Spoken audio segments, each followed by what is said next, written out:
today I wanted to take a minute and talk about my world, my experience with fitness and nutrition and how it's affected me and changed a lot in my lifestyle and my lifetime. When I was a young girl, I was introduced to fitness through workout videos, and I remember doing that. Going to school, we did dance, step aerobics. I mean, there was all these different things for our PE time, which I loved because I hated doing sports, but I loved just moving. I remember my mom was on a weight loss journey, and we used to go walking in the summertime with her every morning. We'd go 3 miles every day, and so I've seen how things have evolved over time with fitness and nutrition. There's so many different fads out there of how to lose weight or how to maintain or sustain. And I have been in the fitness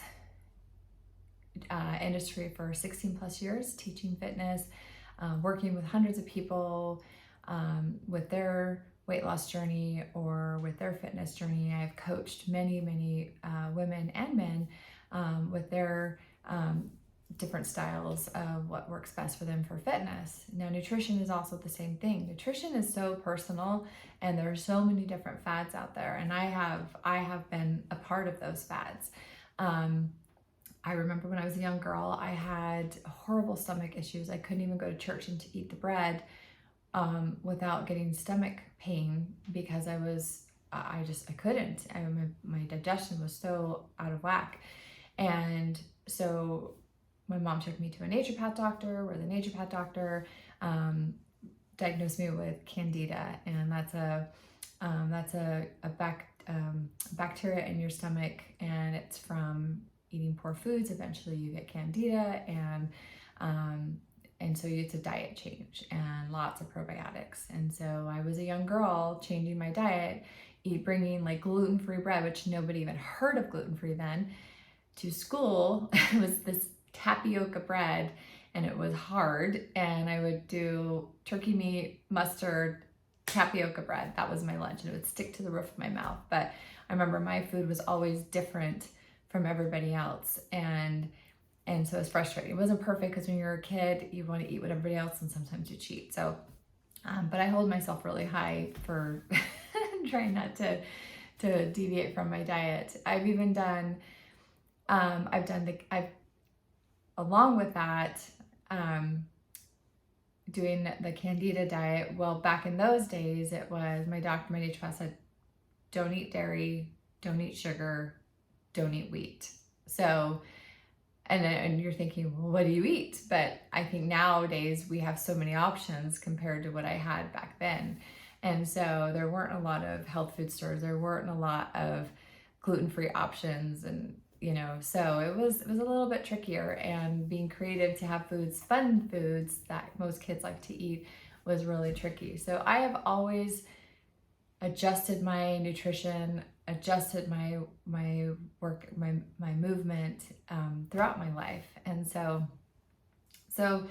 on that note, as I've been in this fitness industry, as I've been a part of this industry, I have seen so many changes come about. We have so many different diet fads. We have so many different workout fads, and there's so many programs out there where they guarantee that if you do it their way, you're going to lose weight. Sure, you probably will if you're committed and dedicated, but you also have to remember, how is your body functioning? And so that's something I had to learn also as I've adjusted my personal workouts, my eating as well.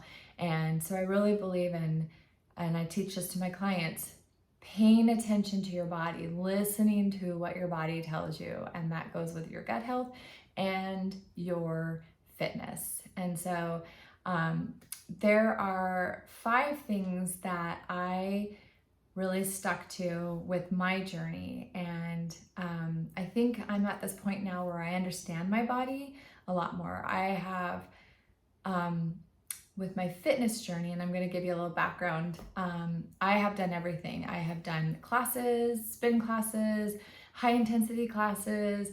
I've taught them, I've taken them. I taught ballet bar.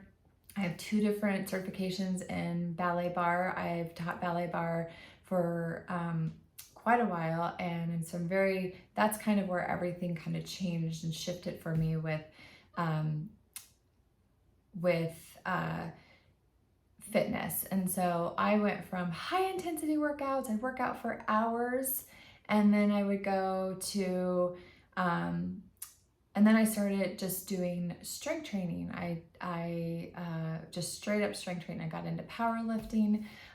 Heavy was the way. I leaned out, I built up a lot of muscle, and I was still teaching classes and doing my powerlifting, but I rarely did cardio. And so, and then COVID hit and it evolved even more. I had to be creative because the gyms were closed. I couldn't go and lift weights. And so I had to be more creative. And then I had 2 car accidents on top of that. So I'm not a stranger to car accidents. So it wasn't like a big deal, but we were rear-ended, and we're fine now. But I was in a lot of pain. I couldn't get to a gym. I couldn't do anything. And then I had these car accidents and my body was hurting. And so I had to be really creative and listen to my body.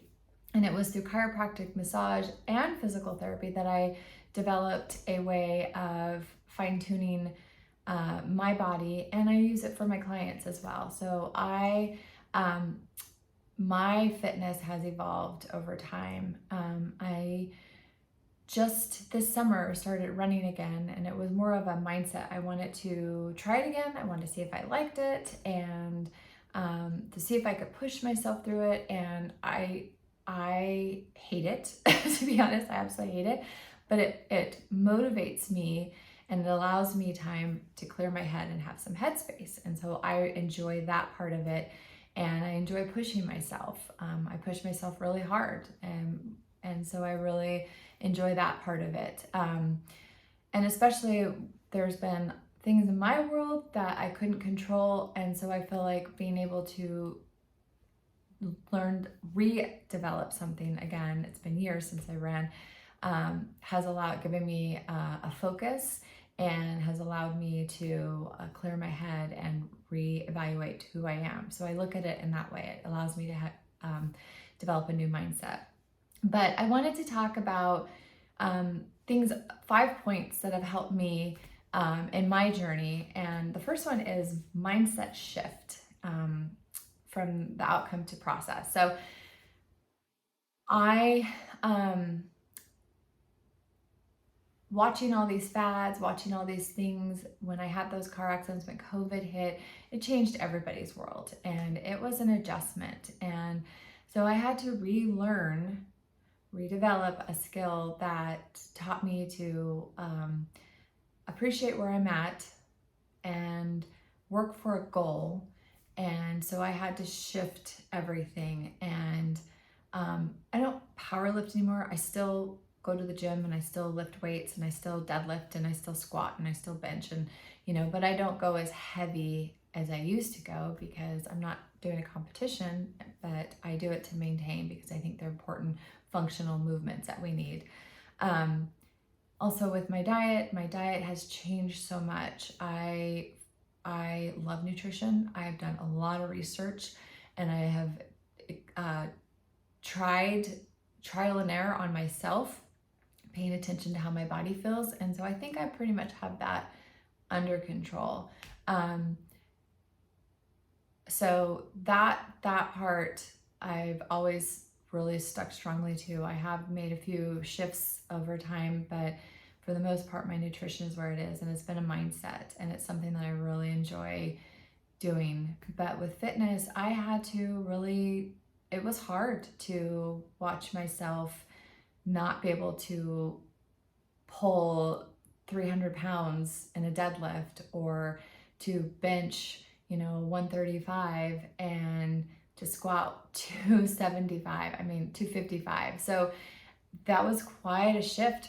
I'm a lot leaner than I was then, but and my muscle mass isn't as large as it was then, but I'm okay with that. And so I had to accept who I am, where I'm at, and as I'm getting older, paying attention to what my body is telling me. So it was a lot of mindset adjustments.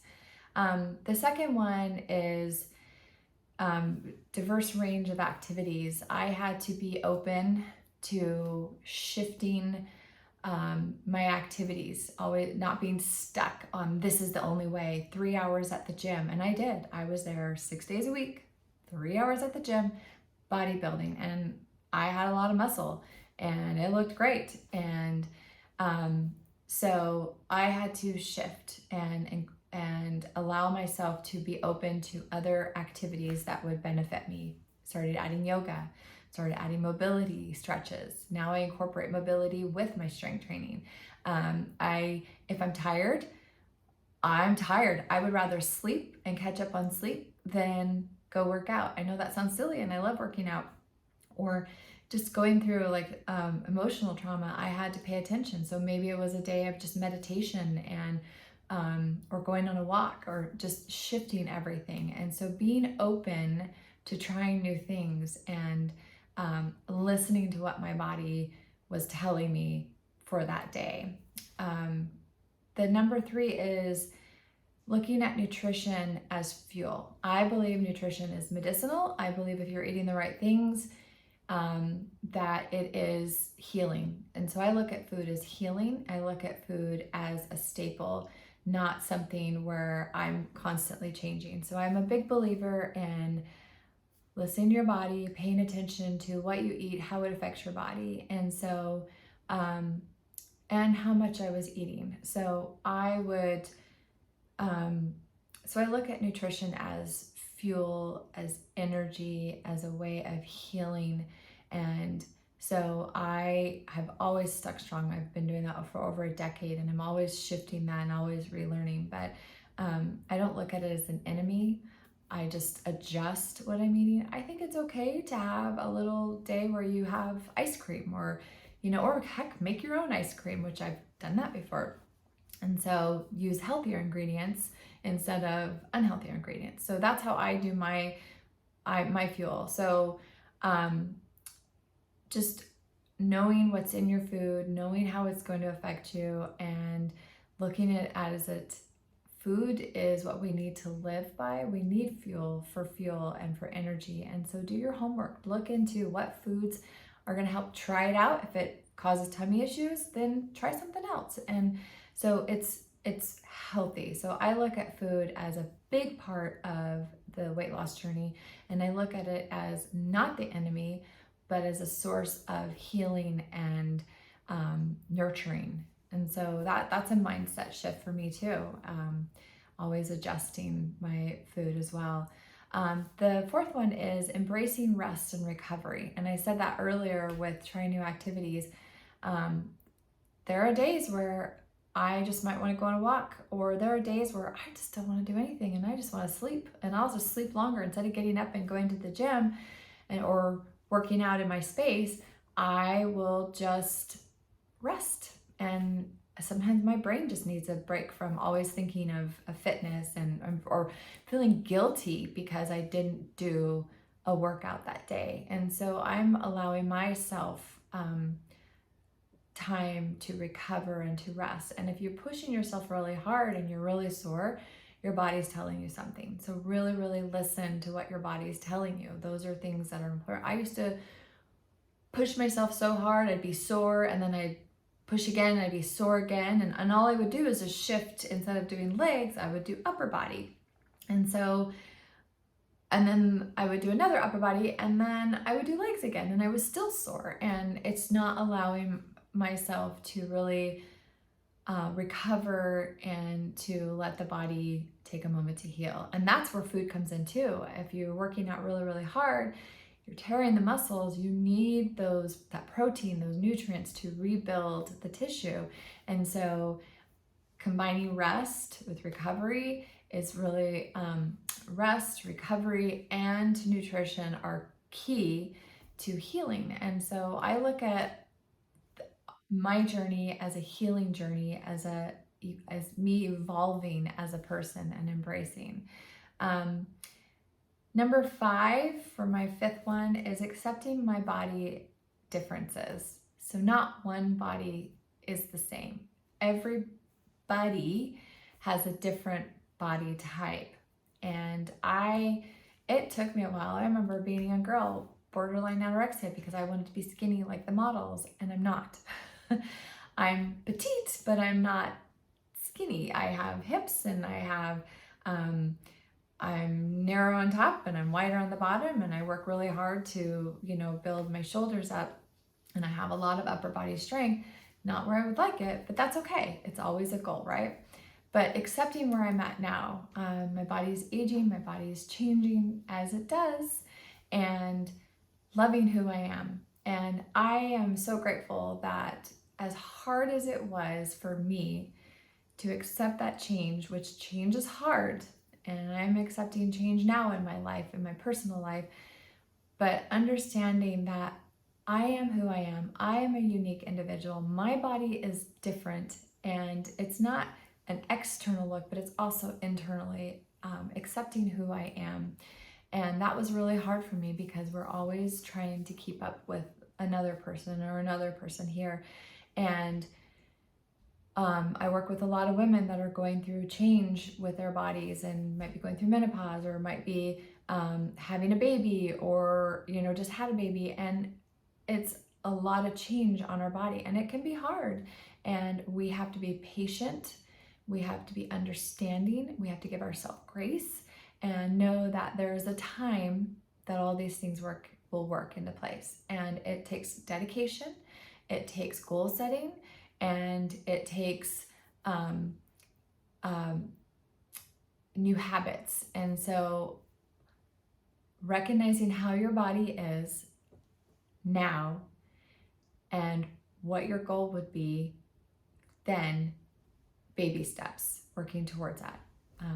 And so those are the 5 things that help me where I'm at today, and what I've changed or evolved, how I've changed, how I've evolved as a fitness instructor, as a fitness coach. And that's what I take to my clients. That's what I teach them.